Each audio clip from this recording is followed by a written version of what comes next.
Hello friends, তোমাদের সকলকে স্বাগত জানাই তোমাদের প্রিয় YouTube channel Arnab study point YouTube চ্যানেলে। তো আজকের এই ভিডিওতে আমি তোমাদের সঙ্গে আলোচনা করব কলকাতা পুলিশ কনস্টেবল 2023-এর মেন পরীক্ষার জিকে প্রশ্নপত্রগুলো নিয়ে। তাই ভিডিওটি প্রথম থেকে শেষ পর্যন্ত ভালো করে না দেখলে অনেক ইম্পর্টেন্ট কোশ্চেন তোমরা মিস করবে, যেগুলো পরীক্ষায় বারবার এসে থাকে। এবং এই চ্যানেলটিতে নতুন হয়ে থাকলে চ্যানেলটিকে সাবস্ক্রাইব করে পাশের বেল আইকন প্রেস করে দেবে। তোমাদের যে কোনো পরীক্ষার প্রিভিয়াস ইয়ার কোশ্চেন এই ইউটিউব চ্যানেলে তোমাদের আলোচনা করা হয়।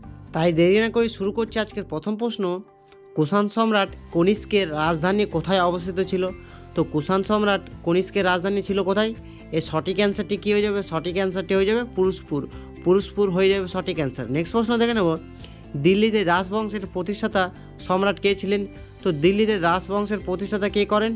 এর সঠিক অ্যান্সারটি কি? এর সঠিক অ্যান্সারটি হয়ে যাবে কুতুবউদ্দিন আইবক। কুতুবউদ্দিন আইবক হয়ে যাবে সঠিক অ্যান্সার। 3 নম্বর প্রশ্ন দেখে নেব, নর্মদা নদীর উৎসস্থল কোনটি? তো নর্মদা নদীর উৎসস্থল কোথা থেকে? এর সঠিক অ্যান্সারটি কী হয়ে যাবে?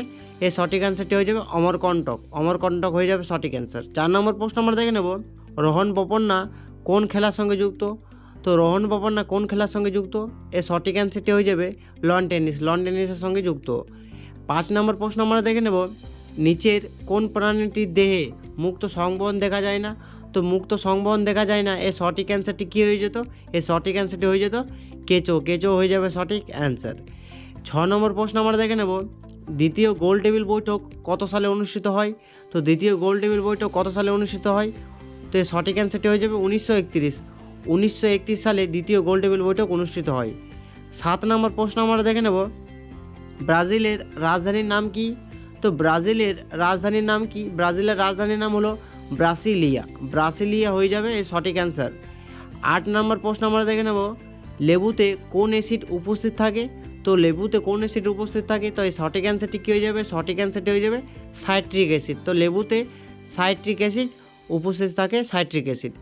9 নম্বর প্রশ্ন আমরা দেখে নেব এবং সেই সময়কার কারেন্ট অ্যাফেয়ার্সের প্রশ্ন, কলকাতা হাইকোর্টের 9তম সার্কিট বেঞ্চ কোনটি? তো কলকাতা হাইকোর্টের 9তম সার্কিট বেঞ্চ কোনটি? এর সঠিক অ্যান্সারটি কী হয়ে যেত? সঠিক অ্যান্সার হয়ে যাবে জলপাইগুড়ি। জলপাইগুড়ি হয়ে যাবে সঠিক অ্যান্সার। 10 নম্বর প্রশ্ন আমরা দেখে নেব, নিচের কোনটি কার্বন ডাই অক্সাইডের ধর্ম নয়? তো কার্বন ডাই অক্সাইডের ধর্ম নয়, এর সঠিক অ্যান্সারটি কী হয়ে যাবে? সঠিক অ্যান্সারটি হয়ে যাবে স্বাধীন। স্বাধীন হয়ে যাবে সঠিক অ্যান্সার, স্বাদহীন। নেক্সট প্রশ্ন দেখে নেব, ভারতীয় জাতীয় কংগ্রেসের প্রথম অধিবেশনে কে সভাপতিত্ব করেছিলেন? তো ভারতীয় জাতীয় কংগ্রেসের প্রথম অধিবেশনে সভাপতিত্ব করেছিলেন কে? তো সঠিক অ্যান্সারটি হয়ে যাবে উমেশচন্দ্র ব্যানার্জি। 12 নম্বর প্রশ্ন আমরা দেখে নেব, কোনো বস্তুর মধ্যে যে পরিমাণ জড় পদার্থ আছে তাকে বস্তুর কি বলা হয়? তো কোনো বস্তুর মধ্যে যে পরিমাণ জড় পদার্থ আছে তাকে ওই বস্তুর ভর বলা হয়। তো এই সঠিক অ্যান্সারটি কী হয়ে যাবে? সঠিক অ্যান্সার হয়ে যাবে ভর। নেক্সট প্রশ্ন আমরা দেখে নেব, সম্প্রতি সৌর অভিযানে ভারত সূর্যের তথ্য সংগ্রহে কোন মহাকাশটি পাঠিয়েছে? তো এটিও সেই সময়কার কারেন্ট অ্যাফেয়ার্সের প্রশ্ন। তো এর সঠিক অ্যান্সারটি কি? এর সঠিক অ্যান্সারটি হয়ে যাবে আদিত্য L1। 14 নম্বর প্রশ্ন আমরা দেখে নেব, রোড কোষ ও কোন কোষ মানবের কোন অংশে উপস্থিত থাকে? তো রোড কোষ ও কোন কোষ মানবের কোন অংশে উপস্থিত থাকে? তো এর সঠিক অ্যান্সারটি কী হয়ে যাবে? সঠিক অ্যান্সার হয়ে যাবে চোখ। চোখ হয়ে যাবে সঠিক অ্যান্সারের। 15 নম্বর প্রশ্ন আমরা দেখে নেব, নিচের কোন আকরিকে লোহার পরিমাণ সর্বাধিক থাকে? তো লোহার পরিমাণ সর্বাধিক থাকে কোন আকরিকে? তো সঠিক অ্যান্সারটি হয়ে যাবে, সঠিক অ্যান্সারটি হয়ে যাবে ম্যাগনেটাইট। ম্যাগনেটাইট হয়ে যাবে সঠিক অ্যান্সার। 16 নম্বর প্রশ্ন আমরা দেখে নেব, ভাগড়া নাঙ্গাল জলপ্রপাত প্রকল্পটি কোন নদীর উপর গড়ে উঠেছে? তো ভাগড়া নাঙ্গাল জলপ্রপাত প্রকল্পটি গড়ে উঠেছে কোথায়? এর সঠিক অ্যান্সারটি হয়ে যাবে সুতলজ বা শতদ্রু নদীতে। 17 নম্বর প্রশ্ন আমরা দেখে নেব, লেড মৌলটির চিহ্ন কোনটি?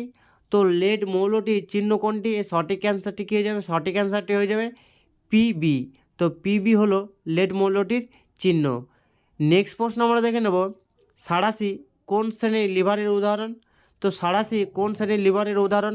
তো সঠিক অ্যান্সারটি কী হয়ে যাবে? সঠিক অ্যান্সারটি হয়ে যাবে তৃতীয় শ্রেণীর লিভারের উদাহরণ। তৃতীয় শ্রেণীর হয়ে যাবে সঠিক অ্যান্সার। 19 নম্বর প্রশ্ন আমরা দেখে নেব, পেনিসিলিনের আবিষ্কর্তা কে?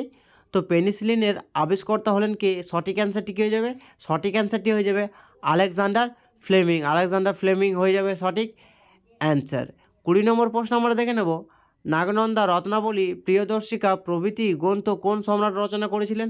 তো নাগানন্দা রত্নাবলী প্রিয়দর্শিকা প্রভৃতি গ্রন্থ রচনা করেছিলেন, সঠিক অ্যান্সারটি হয়ে যাবে হর্ষবর্ধন। হর্ষবর্ধন হয়ে যাবে সঠিক অ্যান্সার।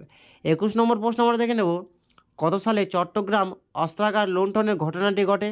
তো চট্টগ্রাম অস্ত্রাগার লুণ্ঠনের ঘটনাটি ঘটে, সঠিক অ্যান্সারটি হয়ে যাবে 1930 সালে ঘটনাটি ঘটে। 1930 হয়ে যাবে সঠিক অ্যান্সার। 22 নম্বর প্রশ্ন এবং আজকের শেষ প্রশ্ন, কোন বড়লাট সত্যবিলোপ নীতি প্রণয়ন করেন?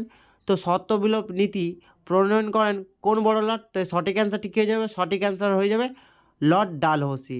তো এই ছিল তোমাদের কলকাতা পুলিশ কনস্টেবল 2023-এর মেন পরীক্ষার জিকে প্রশ্নপত্র।